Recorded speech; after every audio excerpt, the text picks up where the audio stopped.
Assalamualaikum warahmatullahi wabarakatuh.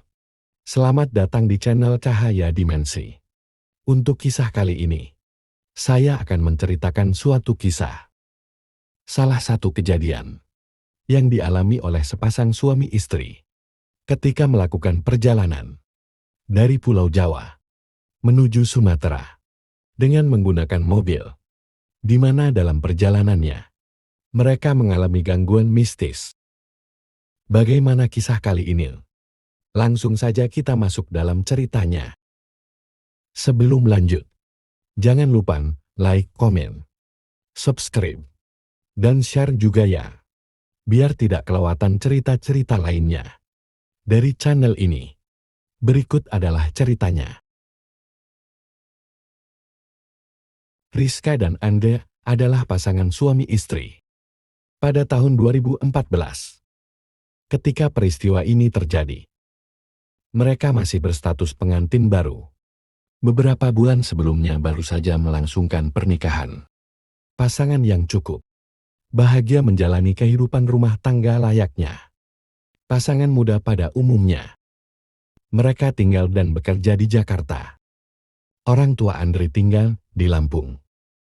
Sedangkan Rizka ortunya tinggal di Jogja. Di sekitaran tahun 2014, mereka melakukan perjalanan ke rumah orang tua Andre di Bandar Lampung. Ayah Andre mendapatkan serangan jantung dan dilarikan ke rumah sakit, membuat mereka harus berangkat hari itu juga. Pokoknya paling lambat jam 8 kita jalan ya. Kamu jangan pulang malam-malam. Begitu kata Rizka di ujung sambungan telepon. Iya, ini aku udah di jalan, jawab Andre menenangkan istrinya. Rizka punya alasan untuk bawel. Ada ketakutan dalam diri ketika harus melakukan perjalanan tengah malam menuju rumah mertuanya. Jalan menuju Lampung yang termasuk dalam jalur lintas Sumatera masih tergolong sepi dan menyeramkan. Kalau nggak terpaksa, Rizka nggak akan mau jalan malam. Lebih baik berangkat di pagi hari. Tapi ini darurat. Malam ini juga mereka harus berangkat. Jam 6 kurang. Rizka sudah berada di rumah. Memaksa pulang cepat dari kantornya.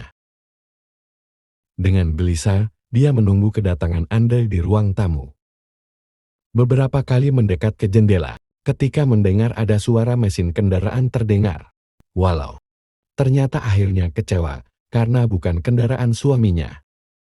Sampai akhirnya sekitar 7 lewat. Andre tiba di rumah. Alangkah lega hati Rizka.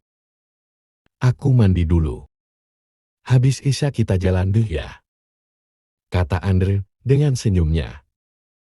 Menenangkan Rizka ketika dia sudah masuk ke rumah. Singkatnya selepas waktu isya, mereka benar-benar berangkat menuju kota Bandar Lampung di Pulau Sumatera. Mobil yang mereka tumpangi langsung menembus jalan tol menuju Pelabuhan Merak yang letaknya di ujung barat Pulau Jawa. Dari Merak, mereka lanjut menyeberang Selat Sunda menggunakan kapal feri. Setelah kira-kira 2 jam terombang-ambing di tengah lautan, sekitar 12 kapal laut yang mereka tumpangi bersandar juga di Pelabuhan Bakauheni dengan selamat. Disinilah bagian perjalanan yang sungguh sangat Rizka risaukan. Di samping banyak bis malam Sumatera yang biasanya mengebutnya kira-kira. Suasana jalan antar Bakauheni Bandar Lampung masih tergolong sepi dan menyeramkan. Tenang, aku kan sudah ratusan kali melintas di jalan ini. Insya Allah nggak akan ada apa-apa. Kalau mau kamu tidur aja gitu di sana, di belakang. Andre berusaha menenangkan istrinya yang mulai kelihatan sangat khawatir. Pokoknya mas hati-hati, nggak boleh ngantuk. Pelan-pelan saja mas. Begitu kata Rizka. Karena banyaknya pekerjaan yang dilakukan di kantor. Sebenarnya saat itu, mereka sudah merasa lelah dan mengantuk. Apalagi Rizka karena biasanya paling lambat jam 10. Dia sudah terlelap dalam mimpi. Begitu juga dengan Andre. Sebenarnya sudah lelah dan mengantuk. Tapi dia harus terus mengemudi kira-kira 2-3 jam lagi. Sebelum sampai tujuan. Aku mau mampir ke Indomaret dulu sebentar ya. Mau beli kopi dan rokok. Begitu ucap Andre kepada istrinya ketika kendaraan yang mereka tumpangi baru saja melewati pintu gerbang pelabuhan Bakauheni. Pintu gerbang pelabuhan inilah yang biasa dikatakan sebagai tanda kalau mereka sudah masuk ke salah satu bagian dari jalan lintas Sumatera. Jalur yang punya banyak kisah dan cerita seramnya. Nggak jauh dari gerbang pelabuhan. Di jalanan yang konturnya menanjak, Antri memarkirkan mobil di depan Indomaret, di sebelah kiri jalan. Sementara Rizka sudah duduk bersandar di kursi depan. Sudah dalam posisi tidur. Karena kantuk yang mulai nggak tertahankan. Sebentar ya, kamu tunggu di sini aja. Kunci aku tinggal begitu kata Andre. Iya mas, jawab Rizka pendek. Gak lama kemudian, setelah selesai, Andre langsung kembali ke mobil dan masuk ke dalamnya. Lalu mendapatkan kalau Rizka nggak ada di tempat duduknya. Yang ternyata sudah pindah ke kursi belakang. Aku tidur di belakang ya mas. Kamu hati-hati jangan nyebut. Jangan ngantuk. Begitu kata Rizka. Iya kamu tidurlah di belakang. 2 jam lagi kita sampai. Jadi begitu. Di sisa perjalanan, Rizka tidur di belakang. Meninggalkan Andre. Mengemudi sendirian. Membelah gelap dan pekatnya malam itu. Jalanan sudah sangat sepi. Andre hanya melihat bis malam. Dan sesekali kendaraan pribadi yang datang dari arah berlawanan. Lampu penerangan jalan masih sangat jarang. Nyaris nggak ada. Malah, hanya ada beberapa persimpangan besar saja. Selebihnya gelap. Wilayah yang letaknya kira-kira 30 menit selepas pelabuhan Bakauheni. Sungguh merupakan wilayah yang cukup menyeramkan. Jalanannya meliuk-liuk ke kanan dan ke kiri. Membelah gunung dan perbukitan. Kemudian kondisi jalan yang cukup bagus. Membuat pengemudi cenderung untuk menginjak pedal gas dalam-dalam. Enak untuk ngebut. Makanya sering terjadi kecelakaan di wilayah ini. Memang, kalau siang hari, kita akan disuguhi pemandangan yang indah. Tapi akan beda kalau malam tiba. Situasi pemandangan cukup menyeramkan. Sama juga dengan Andre pada malam itu. Sebenarnya dia merasa kalau nyalinya sedikit bergetar. Ketika melintas di jalanan ini. Yang pada waktu itu sudah sekitar 1 malam. Terus memaksa mata untuk fokus melihat ke depan. Berkonsentrasi mengemudikan kendaraan membelah hutan dan gunung di daerah Lampung Selatan. Beberapa saat kemudian, gerimis hujan tiba-tiba turun. Semakin menambah syahdu suasana. Beberapa kali Andra mengusap wajahnya dengan tangan. Salah satu cara dia untuk mengusir kantuk. Air hujan benar-benar membuat jarak pandang semakin pendek. Hal inilah yang membuat Andri terpaksa mengemudikan kendaraan jadi nggak terlalu cepat. Sampai akhirnya ketika sudah hampir 1 malam. Mereka sampai di kota Kalianda. Menurut Andri, kalau sudah lewat jalan kota, ini berarti sudah berakhir jalan yang cukup menyeramkan. Selebihnya jalanan jarang ada yang meliuk-liuk dan tikungan tajam. Namun memang tetap sepi. Karena sudah tengah malam. Mas aku pengen pipis. Kalau ada pom bensin berhenti dulu. Ya sudah nggak tahan ini. Suara Rizka mengagetkan. Andri membuarkan lamunannya. Iya nanti aku mampir.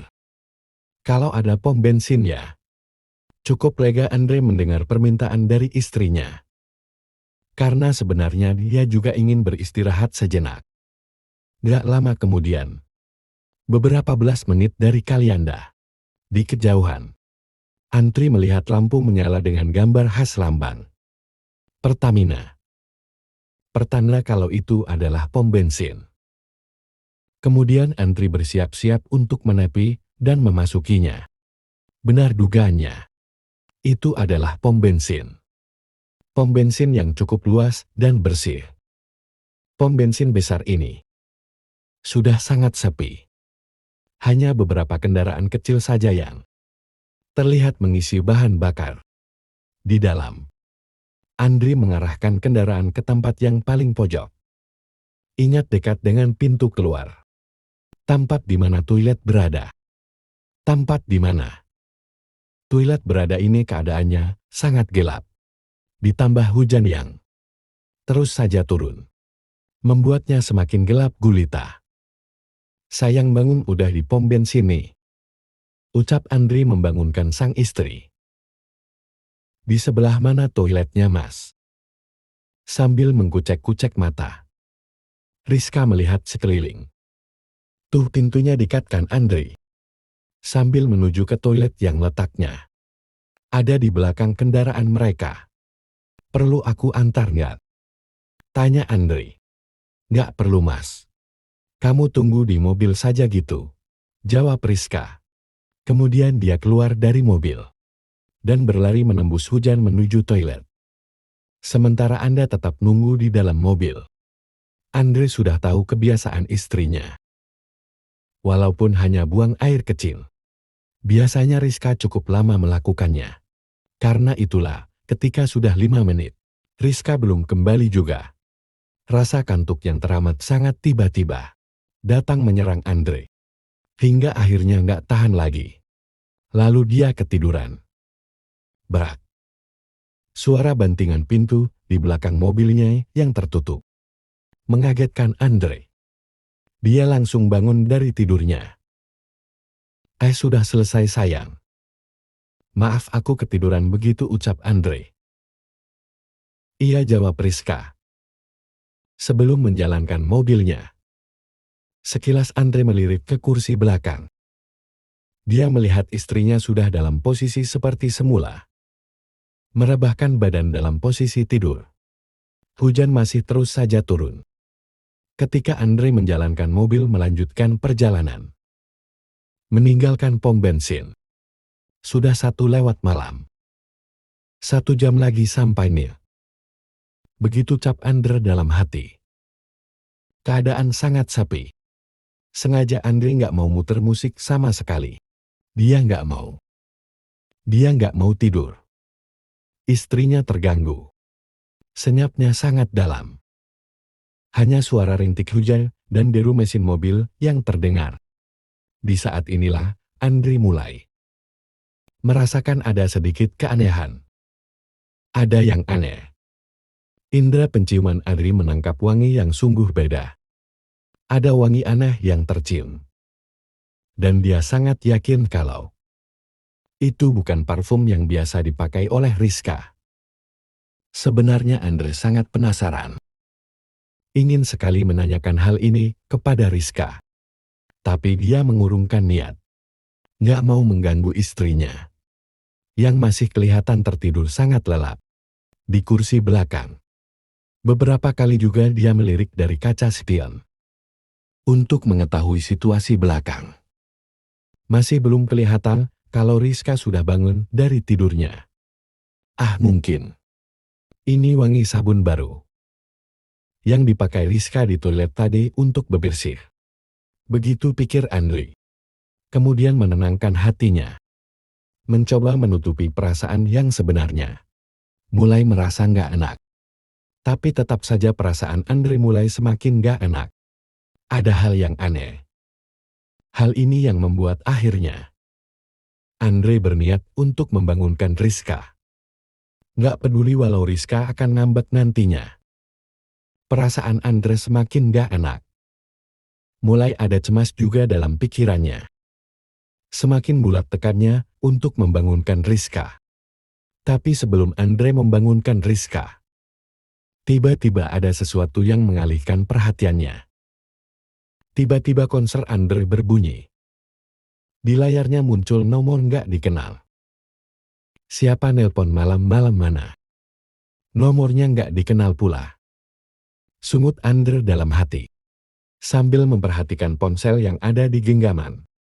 Tetapi karena penasaran dan takut kalau ada telepon darurat dari keluarga, akhirnya Andre menjawab panggilan itu. Halo, assalamualaikum, ucap Andre. Waalaikumsalam, Mas. Dimana kok pergi ninggalin aku sih? Tega banget, Mas. Dimana, Mas? Suara yang sudah sangat antri kenal terdengar di ujung telepon. Iya, itu suara Rizka. Sayang, bukannya kamu. Bukannya bukannya ini. Kamu di mana? Suara Andre gemetaran menjawab banyak pertanyaan Rizka. Ya, aku di pom bensin lah. Di mana lagi aku keluar? Toilet kamu nggak ada, Mas. Di mana sih? Ucap Rizka mulai agak ketus. Jantung Anti berdegup kencang. Bulu kuduk berdiri semua. Lalu siapa yang sedang berada di kursi belakang sejak tadi? Sementara Rizka masih terus nyerocos dengan omelannya di ujung telepon. Perlahan Andri mulai melirik ke kaca spion. Mencoba melihat ke kursi belakang. Pantulan cahaya luar yang bersumber dari kendaraan yang datang dari arah berlawanan. Semua itu sudah lebih dari cukup bagi Andri untuk dapat melihat semuanya. Melihat di kursi belakang sosok perempuan yang sejak tadi dia kira adalah istrinya. Ternyata sudah bangun dari posisi tidur. Dia terlihat duduk tegak tanpa bersandar. Andre nggak bisa melihat wajah sosok itu dengan jelas, karena sebagian tertutup oleh rambut panjangnya. Dengan nyali dan keberanian yang sudah sampai titik paling rendah, Andre memperlambat laju kendaraan, berniat untuk menepi. Akhirnya mobil berhenti di tempat yang sangat sepi. Kanan kiri hanya ada pepohonan yang rapat dan rindang. Setelah mobil sudah benar-benar berhenti, Andri langsung membuka pintu dan lari keluar menjauh. Ketika sudah berada sekitar 5 meter dari mobil, Andre berhenti dan berbalik untuk memperhatikan mobilnya. Karena dia mendengar ada suara pintu yang terbuka. Dari tempatnya berdiri, Andre dapat melihat dengan jelas kalau ada sosok perempuan berambut panjang yang mengenakan pakaian berwarna gelap keluar dari mobilnya, keluar dari pintu belakang. Lalu sosok itu berjalan menjauhi mobil, melangkah menuju pepohonan yang ada di pinggir jalan. Oh bukan. Ternyata perempuan itu bukan melangkah berjalan, tetapi terlihat seperti bergerak melayang. Terus melayang masuk ke pepohonan. Rindang dan gelap. Sampai airnya benar-benar hilang ditelan. Gelap gulita. Andre nyaris pingsan melihat itu semua. Kamu tunggu di situ saja ya sayang. Sebentar lagi aku sampai. Ucap Andre dengan suara bergetar kepada Rizka, yang masih setia menunggu di ujung telepon, karena masih syok dengan kejadian yang baru saja dialaminya. Andre baru berani masuk ke dalam mobil setelah dia sudah benar-benar tenang. Lalu kemudian membawa mobilnya kembali ke pom bensin, di mana Rizka masih menunggunya. Yang lupa. Demikianlah cerita singkat ini. Sampai jumpa di kisah berikutnya. Assalamualaikum warahmatullahi wabarakatuh.